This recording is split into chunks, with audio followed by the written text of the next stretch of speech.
Hi, everyone. Sean Gilliam here. Welcome to my podcast. In this episode, I'm going to take a look at the year in review for 2025. I'm going to be looking at data from the IRES MLS. That's the one that I subscribe to, and that serves the local Northern Colorado area. And I'm going to take a look at all the data and all the summary of all the numbers so you get an idea of what happened last year and what types of buyers were out there. And I think there's going to be some carryover as we get into 2026 to better equip your understanding of the market.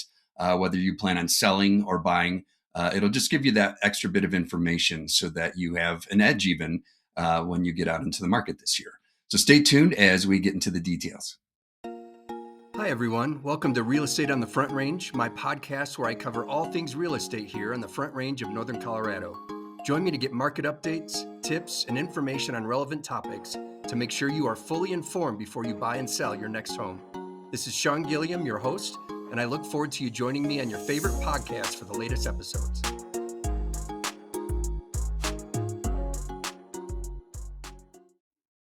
All right, well, let's go ahead and dig into the details. Again, this is all data taken from the IRES MLS, which is the IRES, or the MLS rather, that services the Northern Colorado area. And this is their annual report. So I'm going to go through this and just show you some of the data that they've come up with. And just to give you an idea of how it's laid out is they'll have a key metric that they're looking at, and then they'll give you the year-over-year change, as well as the total cumulative numbers for that particular metric. And then they'll have the top five, those areas with the greatest increase regarding that metric, and then the bottom five, those with the greatest decrease with regards to that metric. So we'll go ahead and just get started with that. We'll start with the number of new listings. So here you can see data from 2021 through 2025, and it shows you the total number of new listings for each of those years, as well as the percent increase or decrease when you compare the data year over year. And then just below that, you'll see the top five areas. So those are the areas with the greatest increase in new listings compared to the prior year. And then the bottom five, the areas with the greatest decrease in new listings compared to the prior year. So if we take a look at this in 2021, and remember 2021 is when we had the pandemic, that's when we had a very active market, a strong seller's market. That's when we saw homes sell for thousands, tens, sometimes over $100,000 over list price. Buyers were throwing everything at sellers as far as offers were concerned, and sellers were loving it. They were selling their house usually within the first weekend and getting significant amounts of money over the original list price. Now we look at 2025. We had about the same number of listings. So just to go back, we had 93,313 new listings in 2021. That dropped down to 85,000 in 2022, 78,000 in 2023, 88,000 in 2024, so a slight upswing. And then this year, we have 95,567 new listings. So significant change over time. The only difference is homes aren't flying off the shelves as they were in 2021. Homes are staying on the market longer this year or for 2025, and we're seeing sellers have to do price reductions in order to get their homes sold. Now, if we go down to the top five areas, so those communities with the greatest increase in new listings compared to 2024, Johnstown led the field with 33% increase in new listings. Frederick, an increase of 30%. Sterling, which is out east, I believe it's off of 76 just before you get to Nebraska. So that had an increase of 28%. Logan County, 22%, and Red Feather Lakes, 18.2% increase. The areas with the greatest decrease in the number of new listings compared to 2024, Lafayette, 5.3%.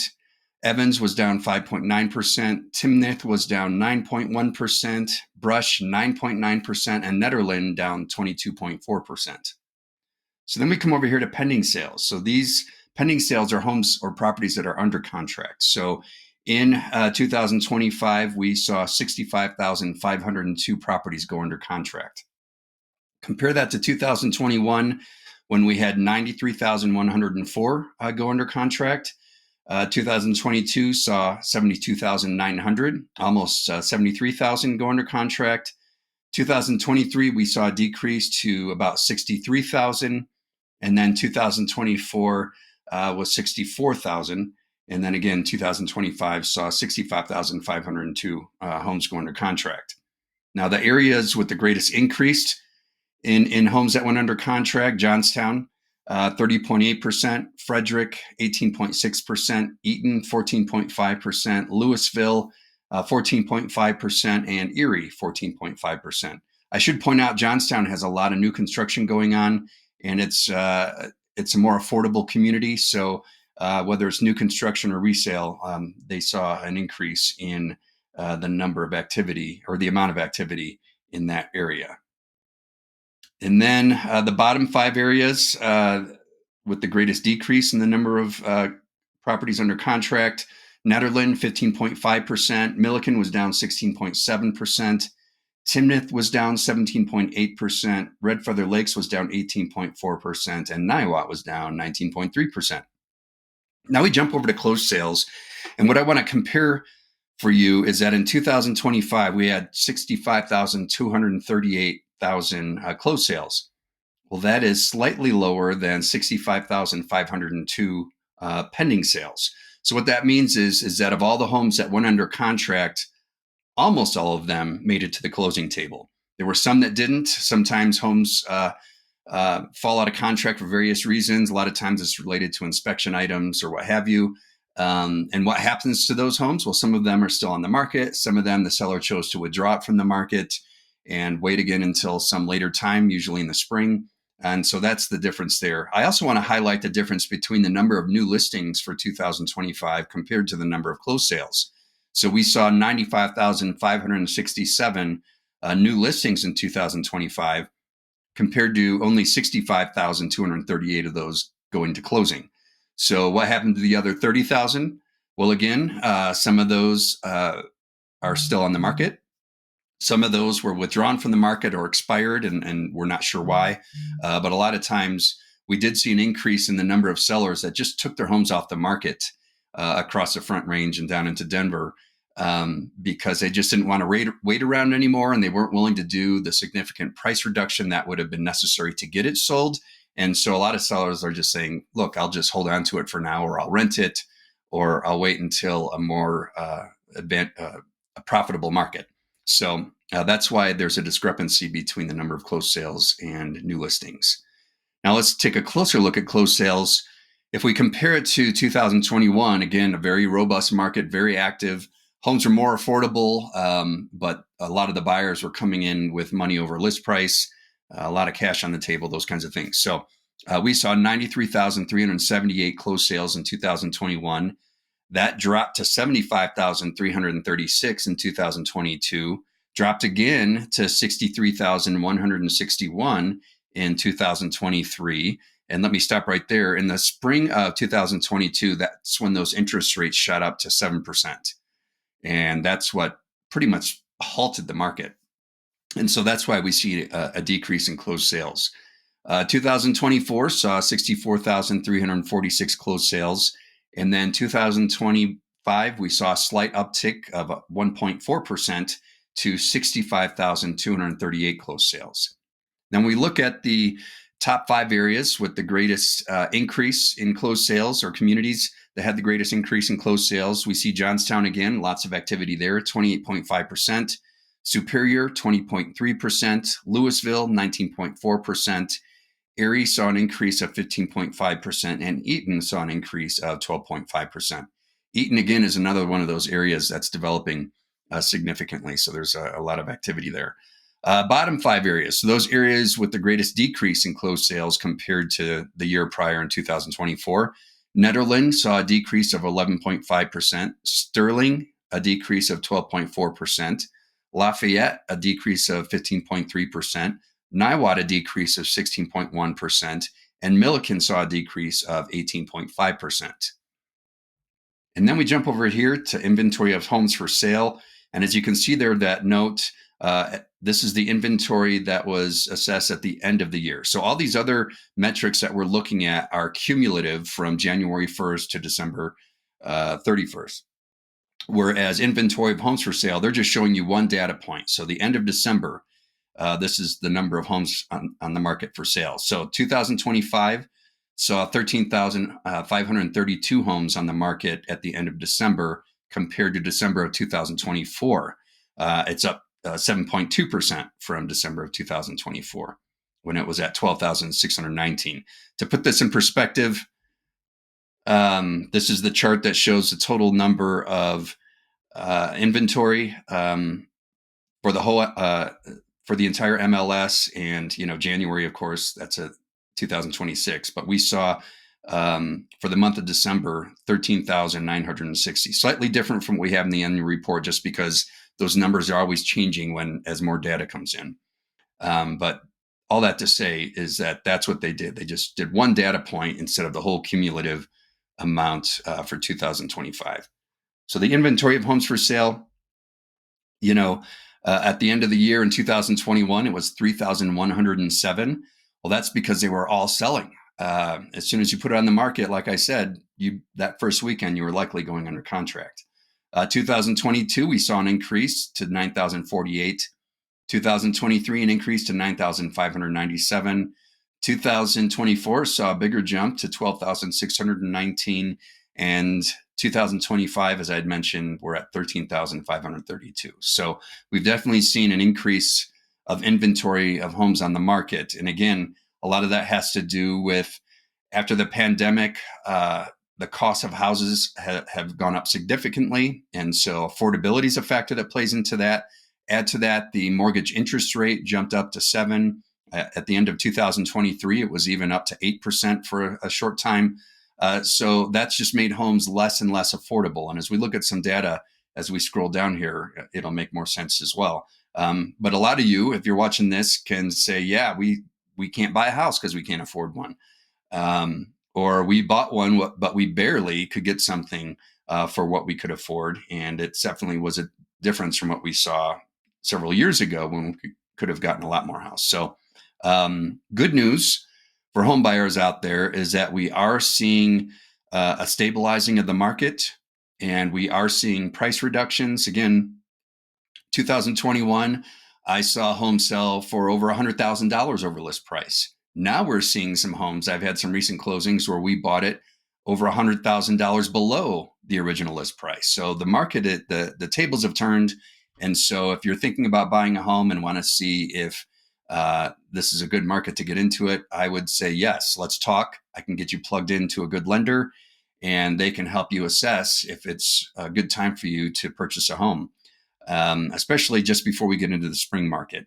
We're starting to see a little more activity, and we're seeing some homes sell quicker than we're used to. So a good time to inquire and see if you're ready to get out and buy that next home for yourselves. So let's jump down to the median sales price.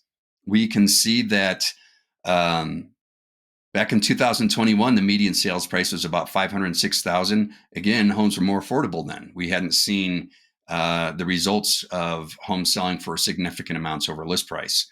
That jumped up to $565,000 in 2022, $555,000 in 2023, and then $570,000 in 2024, and 0.2% higher in 2025 at $571,000. Now, when we look at the top 5 areas with the greatest increase in median price, Niwot saw an increase of 21.7%.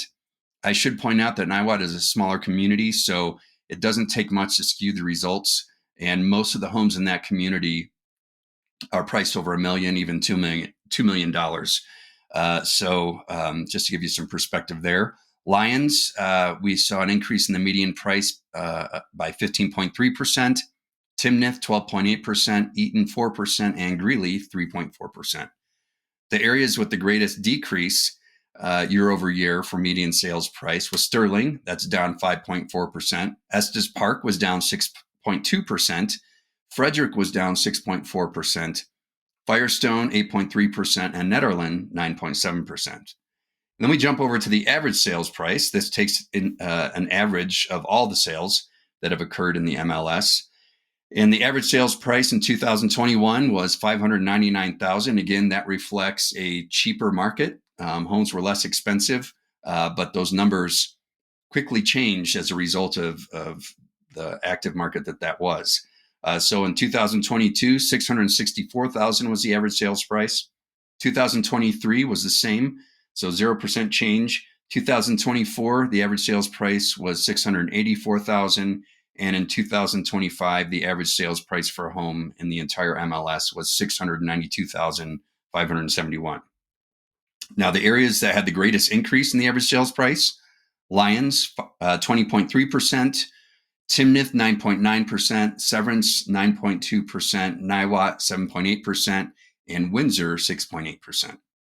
And then the bottom 5 areas, or the areas that had the greatest decrease in the average sales price: Eaton was down 2.9%, Johnstown was down 3%, Frederick was down 4%, Nederland was down 7.7%, and Firestone was down 8.9%. Firestone is a community that during the pandemic, that used to be the place where people would go if they couldn't afford to live in Longmont or anywhere west of I-25. Homes were much more affordable, and yet it was close to everything. So great opportunity. But then during the pandemic, people couldn't afford or keep up with the way prices were rising in Longmont and other communities like that. So they would go to Firestone, and that's where, even there, I saw homes selling for $100,000 over list price. Now the reverse of that is happening. So that's why we've seen a decrease in the average sales price in Firestone of 8.9%. Days on market until sale. So that's from the day it was listed until it closes. 2021, 26 days. So not even a full contract period. 2022, 29 days. 2023 was 45. 2024 was 51. And 2025 was 59. Now, the areas with the greatest increase in the days on market until sale: Brush, 77.2%. So those homes out there, and that is a rural area in Northeast Colorado. And so those homes have been sitting on the market a while. Just less demand out there. A lot of ag properties.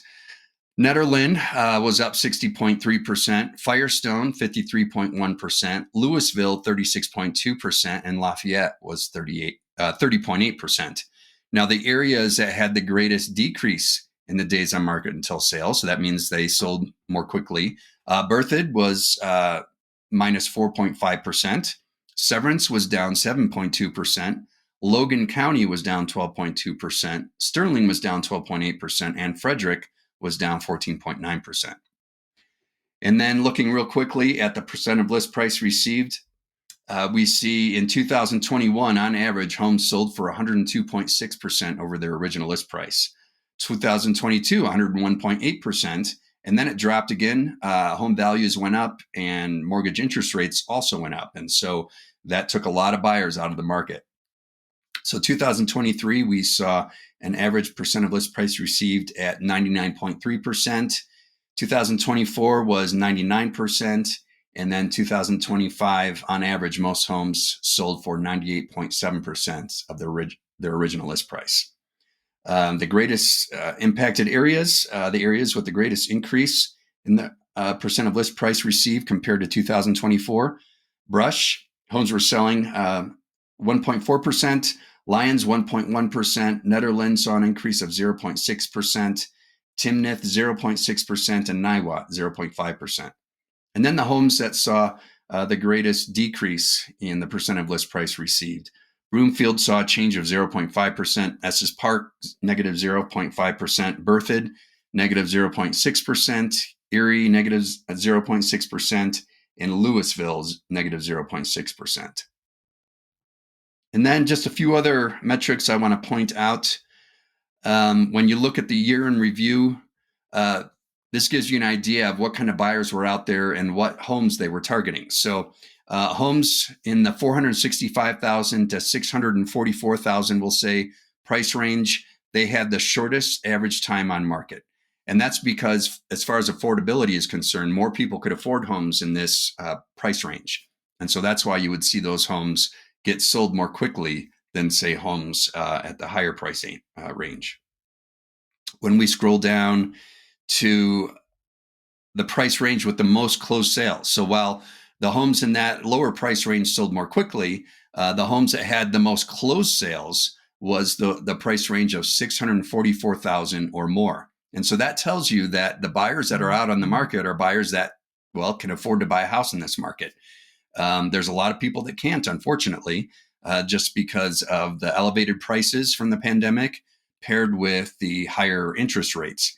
Earlier part of the year in 2025, we saw rates hovering right over 7%. Right now, they're below that significantly. They're in the low sixes. The forecasters are forecasting that the interest rates will stay around 6.3 or lower.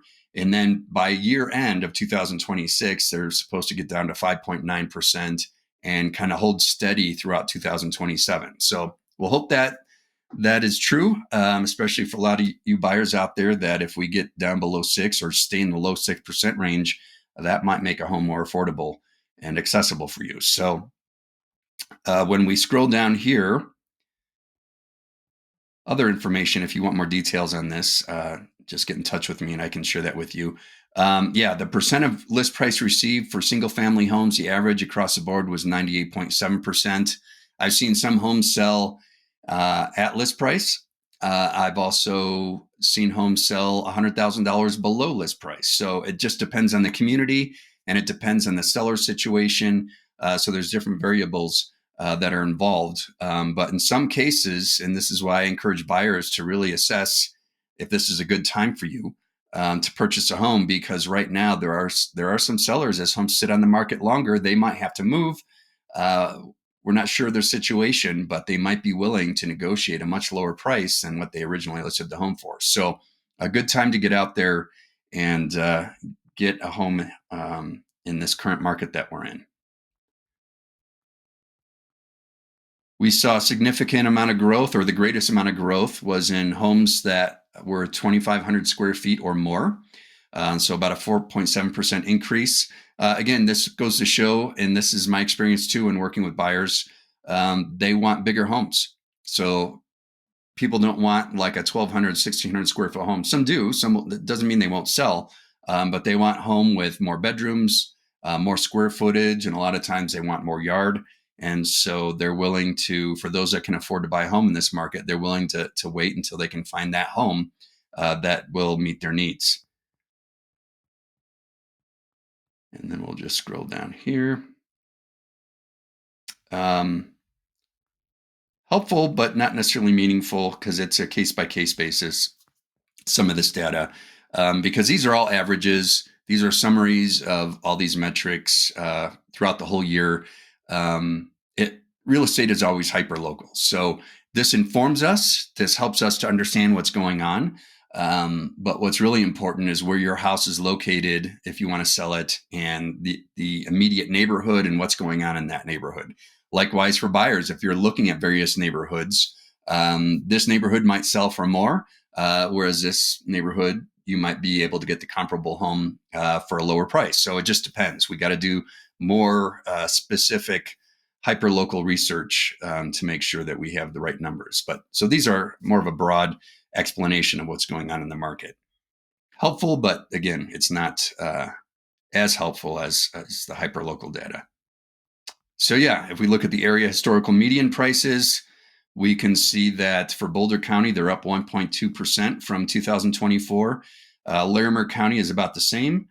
And Weld County is up 1.5%. And then you can see these different communities. Berthoud, the median sales price stayed about the same compared to 2024. Boulder went down 1.5%. Scrolling down to, say, Erie, that's down 4.1%. Estes Park is down 6.2%. Firestone is down 8.3%. Frederick down 6.4%. Longmont is down 0.7%, and so on and so forth. Lyons is up 15.3%. I should point out Lyons is more than just, if you've driven through Lyons, a beautiful mountain town, or right at the base of the foothills, but the mailing address and what qualifies as Lyons goes all the way up to Estes Park up Highway 7 and all the way up to Pinewood Springs, Big Elk Meadows, just on the outside of Estes Park. So it covers a large area. And so you've got some suburban style homes in Lyons proper, but then you've got a lot of acreage properties. And I think it was December or November's data. I'd have to pull it up, but the average sale price in Lyons was over $2 million. So And I believe that was just one sale. One sale skewed the results for Lyons. And so that's why you see the bigger number for Lyons. And again, it's a big area. It's not like Longmont where it's a lot of suburban style homes and some acreage properties. Lyons has got a lot of acreage properties, and it covers a vast swath of land. So just to put that in perspective. So yeah, that is what's going on. The big picture for the year in review for 2025. Again, if you want to assess whether or not this is a good time to sell your home and look at the very hyper-local data to see what your home might sell for, as opposed to if you want to buy a home, what you might have to be able to afford to get into certain communities. Let's talk. Again, if you're on the buying side, I got some lenders you can talk to that will help you assess how much home you can afford and what's going to fit your budget. And if you're looking to sell, I can help you get an idea of what your home, what you can do to get your homes in sell ready shape, and accordingly what to price it at so that it'll sell more quickly and attract more buyers. So look forward to talking to you soon. Don't hesitate to get in touch, 970-313-6706. Take care.